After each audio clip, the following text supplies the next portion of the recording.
What's up, folks? I am back for chapter 3 in book 6 of Lord of the Rings. We're in the final part here. The chapter is called Mount Doom, so we are pushing towards the end here of the journey of Frodo and Sam into the land of Moria. And then we're going to be getting into content that I absolutely love, and they didn't show in the films. And I understand why they didn't show it in the films, and I'm totally okay with that. But the Scouring of the Shire, that whole section, everything that comes after is, for me, hugely important to the overall story, and I can't wait to actually get to all that stuff. For those of you who've been following along for the whole series, this Mondays in Middle Earth series, I have been going back there and reading the Lord of the Rings, the Hobbit, Lord of the Rings, for the first time in 20 plus years. I'm going to be doing this similarly after this, and I've been remembering a lot of things that I'd completely forgotten about, coming across things I didn't really ever pay attention to before, but also being able to use the power of the internet as it exists in the modern area to further research things. It's been a great joy to do this, and I'm really thankful for those of you who followed along for the journey. I've got a few of you who are always asking me, hey, when's the next one? Because I have missed a couple. Last week we did miss an episode. In the year or so that we've been doing this, I think we've missed 3 Mondays. And it's either been due to illness or something. And last week, Lucas was super sick. So we had about 72 hours where, about 48 hours where it was like, oh my God, are we going to have to take him to the vet? Because he was really not doing good. And then he started to come out of it. And by the third day, he was okay. But that happened on like a Saturday and a Sunday. And so rather than try to do this because I couldn't focus, I binge watched the Halo show while I laid in bed with my sick kitty, and I did some YouTube shorts for people. But anyway, we're back this week. Next chapter, here we go. Chapter 3, Mount Doom. So Sam and Frodo have escaped the orcs, the orcish horde that they had mistakenly almost gotten caught up in, thinking that they were deserters. Um, but they're still not out of the woods yet. It says here they're sleeping in uneasy fits, for their sweat grew chill on them, and the hard stones bit them, and they shivered. Out of the north, from the Black Gate through Cirith Gorgor, there flowed, whispering along the ground, a thin, cold air. And this is where Sam starts to have some dark thoughts about the journey because he realizes that with the provisions they've got enough to get them there, but not enough to get them back. When the task was done, there they would come to an end, alone, houseless, foodless, in the midst of a terrible desert, it says. There could be no return. But Sam is also dour enough to be like, if that's the job, then I must do it. See, this is the other thing you sometimes forget about. Is like Frodo and Sam don't know that Gandalf ever returned. So they're on this mission of doom. And this whole time, in the back of their minds, Gandalf's dead. Like the guy who helped put this all together and everything else, um, you know, he's actually not dead, but they think he is. It's a trippy thought because of the timelines here. And here they go, going from hollow to hollow across this, you know, sort of lunar landscape that's just cratered um, across the foothills. And they're just going across and down, across and down, and across and down, hugging the skirt of the mountains, away into a wall of black shadow far ahead. And it says that neither man nor orc now moved along its flat gray stretches, for the Dark Lord had completed the movement of his forces. Um, yeah, okay. There's another moment here where it says, there came a last dreadful nightfall. Even as the captains of the west drew near to the end of the living lands, the two wanderers came to an hour of blank despair. It's been 4 days since they escaped the orcs, and Sam could see that the weight of the ring is becoming, unbearable at this point. And Sam is noticing that Frodo's constantly like lifting up his left hand, either to like ward off a blow or to shield himself from a dreadful eye that sought to look in them. Said sometimes his right hand would creep to his breast, clutching, and then slowly, as the will recovered mastery, it would be withdrawn. So Frodo is, this dude is fighting it hardcore here at the end. This is the final scene here. Frodo is looking up towards the mountain and the desert. I can't manage it, Sam. It's such a weight to carry, such a weight. And this is where Sam offers to carry the ring, and Frodo freaks out. Don't touch me, it's mine, I say, be off! And his hand strayed to his sword hilt, but he quickly changes his tune. Ah, Sam, Sam, you must understand, it's my burden, and no one else can bear it. This was done very brilliantly in the films, by the way. Very, very brilliantly. They start shedding gear. because it's too heavy for them to carry up. No taste of food, no feel of water, no sound of wind, no memory of tree or grass or flower, no image of moon or star are left to me. I am naked in the dark, Sam, and there is no veil between me and the wheel of fire. I begin to see it even with my waking eyes, and all else fades. This is such a great scene, and it was so powerfully acted in the film. Well, I like this part here. There's a brief paragraph where it says, in the dimness of its dreary days, few things even in that land of vigilance could have espied them safe from close at hand. Of all the slaves of the Dark Lord, only the Nazgul could have warned him of the peril that crept, small but indomitable, into the very heart of his guarded realm.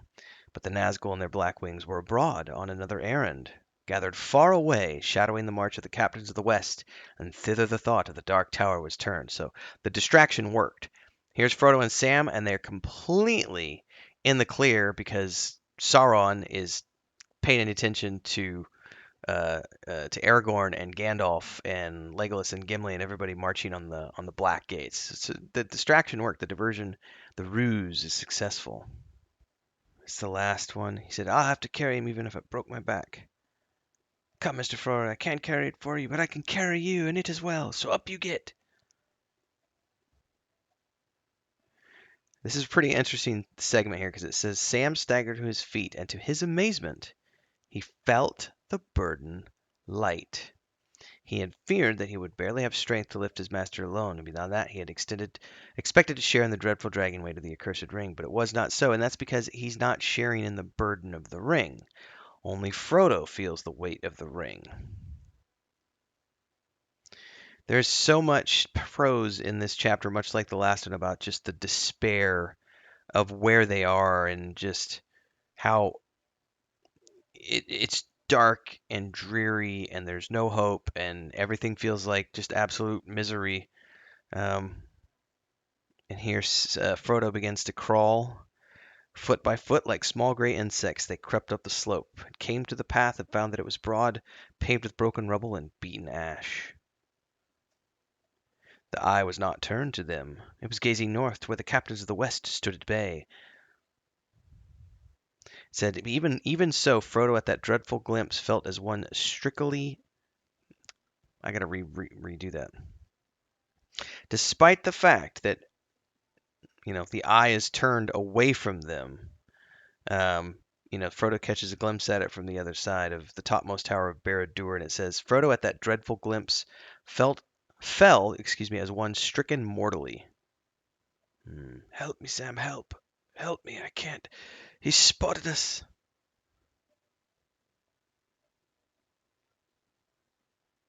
Of course he hadn't, though. Uh-oh, here it is. A sudden weight smote upon him, and he crashed forward, tearing the backs of his hands that still clasped his master's. Then he knew what had happened, for above him as he lay, he heard a hated voice. "Wicked master," it hissed. "Wicked master cheats us, cheats Smeagol. Gollum, Gollum, he mustn't go that way. He mustn't hurt the precious. Give it to Smeagol. Just give it to us. Give it to us." But Sam could do nothing, as Gollum and Frodo were locked together. A lean, starved, haggard thing, all bones and tight-drawn sallow skin. A wild light flamed in his eyes, but his malice was no longer matched by his old gripping strength. Frodo flung him off and rose up quivering. "Down, down, you creeping thing, and out of my path! Your time is at an end. You cannot betray me or slay me now." Oof. This is brilliant. Sam sees two rivals in front of him in a sort of a vision, a crouching shape, scarcely more than the shadow of a living thing, and then a figure robed in white, stern, untouchable now by pity, at its breast a wheel of fire, and out of the fire there spoke a commanding voice. "Begone, and trouble me no more! If you touch me ever again, you shall be cast yourself into the fire of doom." The crouching shape backed away, terror in its blinking eyes, and yet at the same time insatiable desire. But it's literally the ring. Don't touch me again. Like, all right. Frodo stumbles off, and Sam starts to confront Gollum, but of course it's another plea. "We're lost, and when the precious goes, we'll die. Yes, die into the dust. Dust." and Sam's hand wavers. So Gollum walks away, but it says here that if Sam had turned around and looked back, he would have seen Gollum turn back once again, and with the wild light of madness glaring in his eyes, come swiftly but warily, creeping on behind, as slinking shadows among the stones. So, even though Smeagol had agreed to go away and disappear, Gollum's not letting it go. I have come, but I do not now choose to do what I came to do. I will not do this deed. The ring is mine. Oh no, and he puts it on. And then Sam gets hit from behind.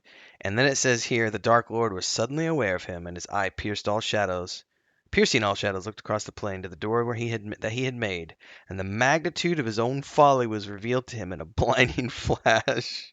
Everything forgotten, as the whole mind and purpose of the power that wielded them was now bent with overwhelming force upon the mountain. The Nazgul swing as one, and this is also a brilliantly shot scene in the film when the eye flicks over to the mountain and all the Nazgul turn around and make a beeline. Gollum snaps the ring off, bites his finger off, but it says even as he lifted up to gloat his prize, he stepped too far, toppled, and fell with a shriek. So, Frodo doesn't fall off the cliff here. He does in the film, but here it's just, he's just laying there on the ground. Sam picks him up and runs out. "Do you remember Gandalf's words?" said Frodo. "Even Gollum may have something yet to do. But for him, Sam, I would not have destroyed the ring. The quest would have been in vain, even in the bitter end. So let us forgive him, for the quest is achieved, and now all is over. I am glad you are here with me, here at the end of all things." Holy shit! When I read that for the first time, I thought they were dead. Like I thought they were goners. By the way, spoiler alert. But I thought they were goners. Like I thought for sure that was it. Frodo and Sam had made it to the end. Sacrificial lambs. Um, Powerful, powerful, powerful chapter. But I like that. For me, I know different people have different interpretations of the ring of fire speaking out of Frodo's chest, but I've always interpreted that as literally the ring, either the ring or Sauron's presence speaking to Gollum and say, "You're never touching this again." It's not. I know some people have said it's Frodo speaking through the ring. I've never taken that interpretation. I've always literally beheld it as the ring of fire on his chest. And yes, he's its bearer, but the ring itself is commanding Gollum, "You're done, and if you touch me again, I'm casting you into the fire." And sure enough, that's what happened. Goodness gracious, Pippin. She almost fell. She jumped out of the chair. Hang on, guys. I gotta fix that while I finish up here. Hopefully I don't get any crackles in the microphone because I'm moving around a lot right now and my cables are all chewed up by cats.